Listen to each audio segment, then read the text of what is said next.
Hey guys, What If here, and welcome back to NASCAR 2003 Lightning Challenges, part number 3. This will also be known as the sick episode, because I'm not really feeling great. So if I'm not at my usual self, then that's why. I'm going to do my damnedest to be at my level. I don't know what I'm trying to say, but yeah, so we got more to do. We already completed 12 of them out of the 30, so we are under halfway. And the next one up is the Bill Elliott one. So actually, before we actually get into it, so I don't have Emran talking over me, as always, before we jump into it, Tier 2 Patreon people, thank you as always for what you guys do, as well as my YouTube members who support the channel. Every month it does me a lot, helps me out a ton, and just helps fund the channel and all that. So it's just thank you. I appreciate it. So now let's get into Lightning Challenge. It's called Freedom. Challenge is veteran. In the fall of 2001, it had been a while since we last saw Bill Elliott in victory lane, since 1994. They should have specified that. That changed after Awesome Bill made a daring late pass. Can you do the same? I will try. The 2001 Pennzoil Freedom 400 at Homestead, I took the pole and went on to win. To do that, I had to pass my teammate Casey Atwood with less than 5 laps to go. But that win put Dodge back into the winner's circle for the 4th time in 2001 and brought Ray Abraham back there for the first time as a team owner. So you've got 5 laps to go at Homestead, and the number 19 Dodge Intrepid is in front of you. Let's see if you can bring the Winston Cup champion into the winner's circle again. Alrighty. Well, I don't really have a whole lot to say about that in particular, other than it was a big monumental moment because it was 7 years where he didn't win. And he still won the most popular driver, even though he didn't win for 6 years. People meme on Dale Jr. for not winning in a few years, but Bill Elliott was like the master of that. I can't imagine winning a year after year without winning a race. And I don't know. Just something's funny about that. But yeah, so we just have to run down Casey Atwood. Obviously, not in his appropriate car. And my face cam, I don't even have the right thing up. I have it on a different tab. Let me fix that. There we go. We got all that situated. I'm not with it. I'm sorry. Okay. So yeah. Obviously, he Atwood not in his appropriate number 19 car, but this is 2002, so that's understandable. Never raced at Homestead on this. Well, not in a very long time. So I'll be shocked if I do this in my first take. I would be amazed if I don't. I feel like there's just a hint of something not right. I feel like Bill Elliott got the lead a lot quicker than within the last 5 laps. I may have to do a little bit of racing reference, nerd nitpicking fact check. I might have to do that. But we got to the inside of Atwood. That's contact. That's my fault. We were to run him down, but yeah, it's not too hard. There we go. Got the lead. I think we're good. Okay. That wasn't too hard. I guess as a fun memory, I remember this was probably late in 2000. They revealed Bill Elliott was going to 9, and originally it showed like 94, and it looked very awkward and weird. But then they ripped off the 4, and then it was just a 9. I was like, oh, that's slick. That's slick, because I'm sure, you know, people probably looking at the 94 and be like, ugh, that's just like really terrible number placement. And then they got rid of it. It's like, I don't know. It was clever. I like that. It was neat. Go, a nice classic one and done. Jeff Byrne even passed Casey Atwood before that. So that's kind of funny. But yeah, that was good. Also, since this will be up on Thursday, happy Thanksgiving, everyone. Hi. I don't know what really to say. Just hello. And we got the Junior Johnson Thunder plate. Cool. Oh, wait, hold on. This is actually accurate. Hold on. Bill Elliott got the lead around lap 263. So the challenge started right around that point. That was actually kind of perfect. They didn't go over the top in fudge history where it's like the Atlanta one. So I don't. That's cool. I appreciate that. Okay, next. What's the next one? I gotta save my memory. Next one up, Ward Burton do it again. With 2 laps to go in 2001 Southern 500, Ward Burton is in the lead on a caution restart. Help him hold off Bobby Labonte and Jeff Gordon for his 2nd win at Darlington. I like the word do it again. Mountain Dew Southern 5. I like that. That's a nice word play. I appreciate that. Okay, let's get into it. I remember coming to Darlington as a kid, camping outside the track with my family, and those races were always exciting. I won here once before in the 2000, and with 3 to go in the 201 Mountain Dew Southern 500, I had the lead. But a big wreck in turn 4 brought out the red flag. While they were cleaning up the mess, that set me up with a 2-lap dash against Bobby Labonte and Jeff Gordon. So here are the final 2 laps of the Southern 500. Let's bring the number 22 Caterpillar Dodge into winner's circle again. Did Ward say 201? I don't know what that reference is. Did he get the miles wrong? I don't know. The fact that all these drivers had to do all these like video things in like one take, maybe he meant 2001. I don't know. I would imagine probably trying to record something with Ward Burton was an absolute nightmare because he probably made a lot of mistakes, and they were probably recording that for like 4 hours, and they just said, all right, we just had enough. Anyways, we're leading. I'm sure this is actually probably exactly how it went in real life. So, oh god, okay, car. All right. Yeah, this is Darlington and Thunder 03 where the car bumps and bounces around a lot. So I have to keep in mind of that. Just take it easy here. Just really cutting it on the edge of what is acceptable of being on the racing surface. We're just doing some casual blocks. White flag, okay. Just okay. It's just a little weird. Gotta get used to it. Again, just more casual blocks. Just gotta get through turn 3. Tony, wow.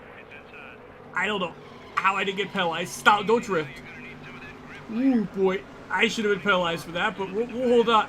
No, he won't. No, God damn it. 1/1000th. I lost it in a photo finish. Oh, that's heartbreaking. Alright, let's just do it again. Hey, I referenced the title. I'm just clever. That's embarrassing. This really shouldn't have been that hard. But yet again, I found a way to make it harder. I was amazed I did not get penalized for leaving the racing surface because all 4 of my tires were off the surface. So that was, I'm kind of surprised by that. But I'm just trying to hang on. It's just weird to drive here. I'm just, Jesus Christ, the thing's skating. Are we clear, Labonte? We're clear, okay. Alright, let's just not choke this away again. White flag. Just hitting the brakes, off the throttle. It's hard to know what is the limit of the car, because it just kind of happens. It's hard to anticipate it. Also, Bobby Labonte does have a 2001 paint scheme. I was looking through the paint schemes in the race now menu. He actually does have some, so the fact that he's not running these in this kind of perplexes me. Oh, turn 4. Almost went off the racing surface again, but we did it. Beautiful. 2 takes. Wonderful. Probably should have gotten penalized, but don't care. We're going to move on. Ooh, Dale Jr. Oreo 3 car. That is a sharp-looking vehicle. I will say that much. I think he won in the 3 car in like 2002 at some point. At Daytona, I think. So, that's cool. Next one up, Happy Holidays. In the 2001 season finale in New Hampshire, Robby Gordon recorded his first career victory with 3 laps to go. See if he could pass Jeff Gordon and get the victory just like Robby. Well, it was kind of in a controversial manner. It kind of just was, I don't know. It was kind of shitty. But let's see what Robby Gordon has to say and see if he's going to spin it in a very interesting manner. Okay, it's the day after Thanksgiving in New Hampshire. With 16 laps to go, a few of us got together and brought out the final yellow flag. You're running in a pack with the likes of Jeff Gordon, Bobby Labonte, Sterling Marlin, Tony Stewart, and Matt Kenseth. And your challenge is to win. No problem. In 2001 season final at New Hampshire, I managed to overcome all that and get my first career Winston Cup victory. I'm going to give you 3 laps to go and put Jeff Gordon back out in front of you with all these other guys right on your tail. Let's see if you can move him out of the way and get your first Winston Cup win for Richard Childress Racing. He did not want to be there. He did not want to be there. He just wanted to get his lines done and just move on. Man, I got so many thoughts for Robby Gordon. Generational talent, but man, was he a douche on track. And this was one among many instances that he did in 2001. Not going to forget about Sonoma 2001, where he just needlessly raced Kevin Harvick for no reason. That was an amazing run through the corner. All right, we just did it. See, if Robby Gordon passed Jeff Gordon cleanly, maybe I wouldn't be roasting him right now. See, if I could do it, then he could have done it. All right. Now we just have to hang on. It put me in third gear, so I have to be a little bit careful with that. But yeah, that was... Wow, that was easy. I'm surprised it kept me in fourth gear that time. 1 and 2 it didn't. But we did, yeah, we accomplished it. One take. I like that. Simple, easy. And I don't have to roast Robby Gordon as much, so yeah, he is spared of my criticism. Hey, we got a new Thunder Plate, Scorpion. It's, yeah, looks cool. Next up, Miracle from 38th place. They just quoted, they're trying to reference Miracle on 34th Street. It's a good movie. I appreciate the reference game. Maybe I almost bet they probably had to do a whole like legal team thing where it's like they had to get the Rices to even make the little like quippy joke. I don't know. I'm just being facetious, douche, nitpicky. In 2001, Elliott Sadler won his first career race against all odds. He's got 5 laps to go, old tires, and John Andretti coming up quick. Can you keep him up or out front for just a few more miles? I will do my damnedest game. You bet your sweet dollar on that. If anyone ever tells you that something cannot be done, remind them of this story that proves anything can be done. It's March 25th, 2001, the Food City 500 in Bristol. We're taking the wheel for the number 21 Motorcraft Ford owned by the legendary Wood Brothers. We're in a single-car team, and the Wood Brothers have not won a points race since 1993. They've never won a Bristol race in their 51-year history of racing. We didn't qualify so good, so we had to take a provisional, and we're starting 38th. Nobody has ever won Bristol from that far back. And starting 38th, oh yeah, we got a backstretch pit also.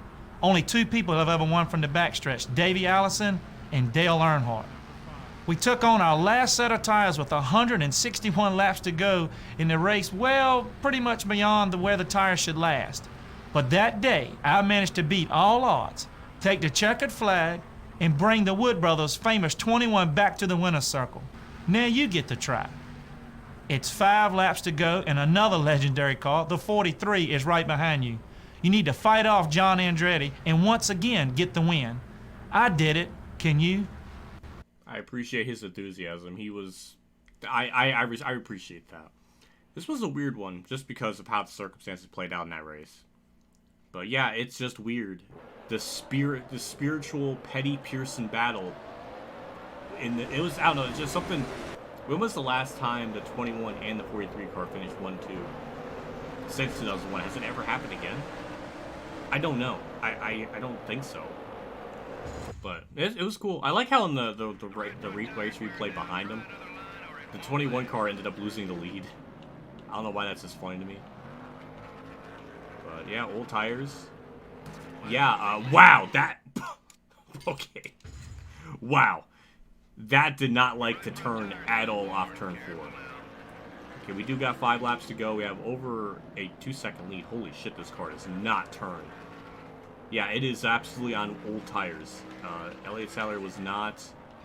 They're not playing any games right now. This is brutal.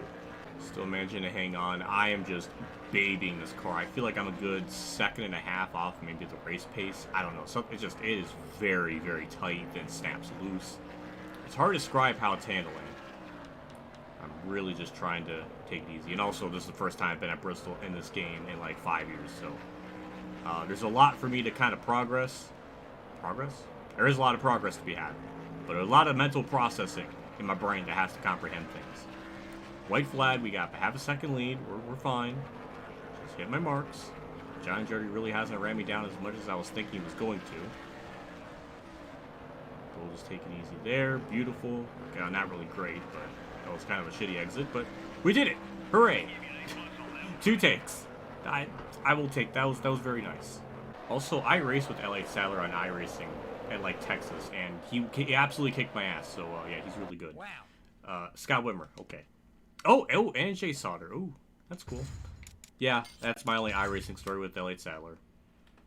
Basically, I just was in the vicinity of a race with him, even though he was like way faster than me, and I was just a pleb because I'm not on Elliott Sadler's level because I am just a mere pleb. Just a few laps to And also, Elliott Sadler is talented, even even though he didn't do amazing stuff. But he is many tiers above the common human being. That's kind of like that thing in there was like a basketball player that sucked, but he made his own show and he was playing against other like regular people and he absolutely crushed them. So there's like that, like, I don't know. There's a show about that. I don't think it's around anymore, but anyways, John Andretti, rest in peace, man. Lap it up. This is the 1999 Martinsville run. John Andretti came from a lap down to win at Martinsville in 1999 to notch his second career win with 4 laps to go. Jeff Burton has the lead, make the pass, and win the race.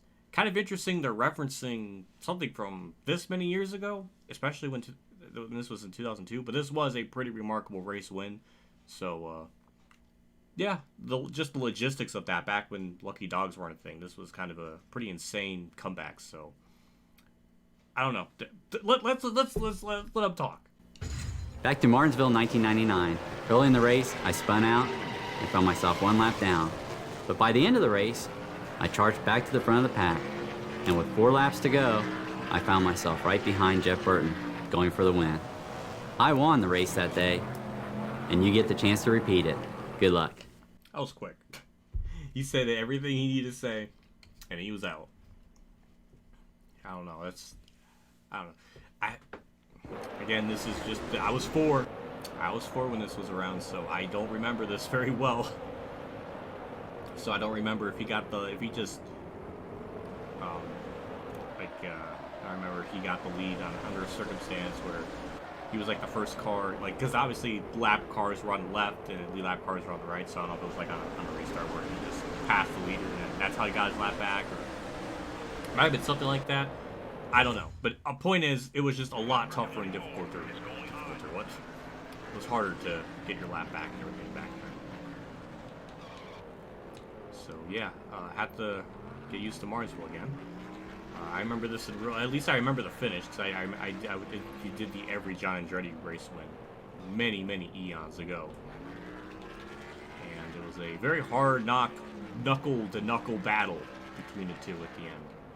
I remember that. So we are able to run them down. Hopefully we can do this in one take. That'd be very nice.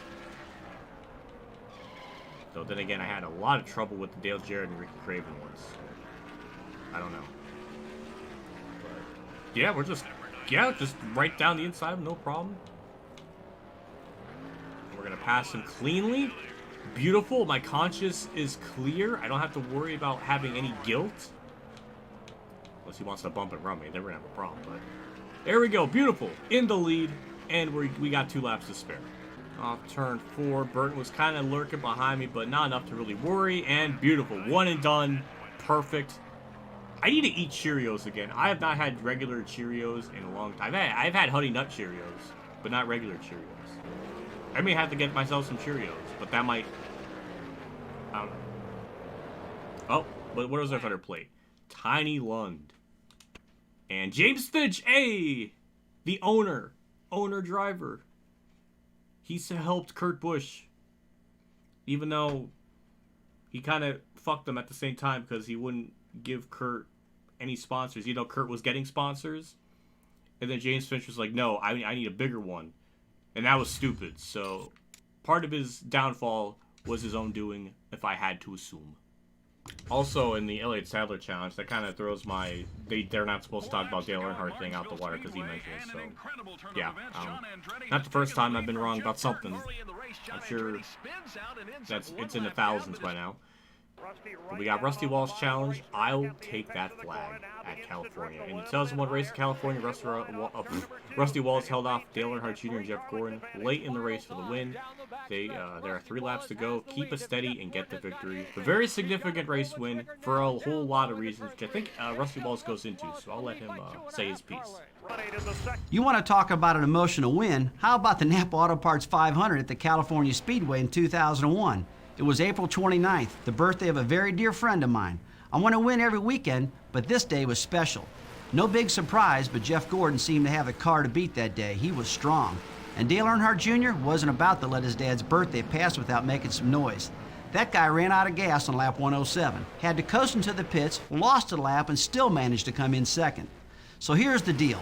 3 laps to go in the 2001 Napa Auto Parts 500. You're behind the wheel of the number 2 Ford with Jeff Gordon and Dale Earnhardt Jr. filling up every inch of your rearview mirror. I got the win that day. Let's see if you can get the same. Good luck.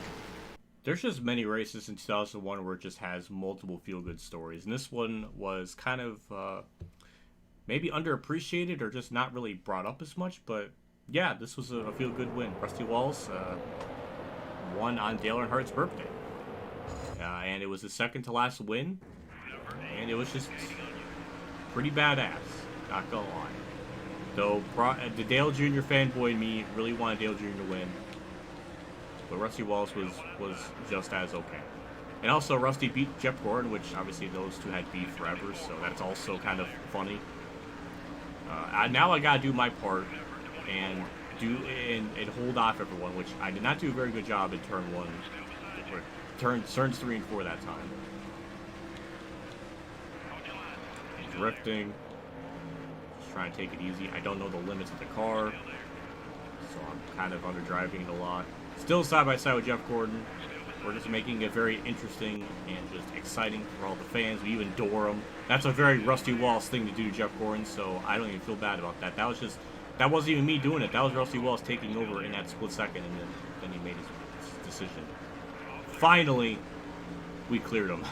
That did not need to be that complicated. Also, why is this 200 laps? Didn't this used to be 250? No, it was 200. Yeah, because hold on, I'm sure this game is right, but my nerd nitpicking is bugging me. Nope, Tony, I know what you're trying to do. He's gonna send it. Oh, he thought about it. I just gotta keep my foot in it. A little bit of blocks. Trying to not try not to turn too much. I don't scrub off speed. And beautiful. We'll get the dub. 1 and done. Beautiful. We get Rusty Wallace's elusive win. And yeah, that was good. Good stuff.